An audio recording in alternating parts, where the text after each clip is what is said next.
هذه المباريات المتتالية، ولك أن تتخيل يعني 20 مباراة متتالية لم يخسر من خلالها الترجي في بطولة الديربي. لذلك كانت جماهيره تمتلك الحق الكامل لما ظهرت للعالم كله، العالم العربي كله في تونس وفي خارج تونس. كيفاش 10 سنين ما ربح تونس؟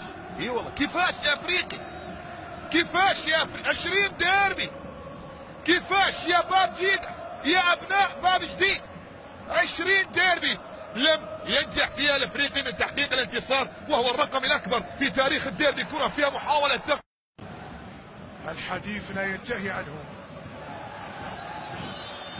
وليس في العاصمة حسب، بل تتحدث عن القارة.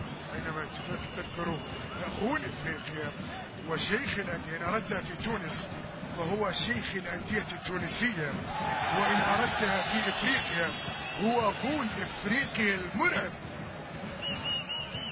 غول افريقيا المرعب كشف. وحينما ياتي الحديث عن الترجي يجب ان تقف احتراما وتنصت، انه غول افريقيا المرعب. عليكم الا تغضبوا من ذلك، فحينما يذكر وينصف ويمجد فهو الشيخ الكبير يا ساده يا كبار. الترجي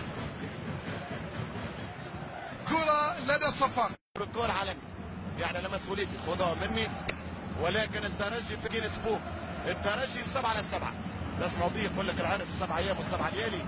الترجي ربح في كل ايام الاسبوع، في كل ايام الدنيا.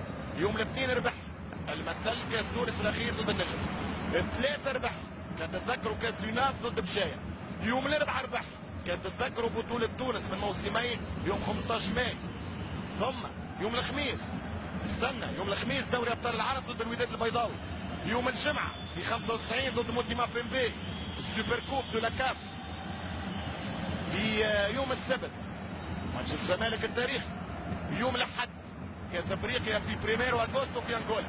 الترجي الوحيد في العالم ربح 7 ايام و7 ليالي، القاب ليس مباريات.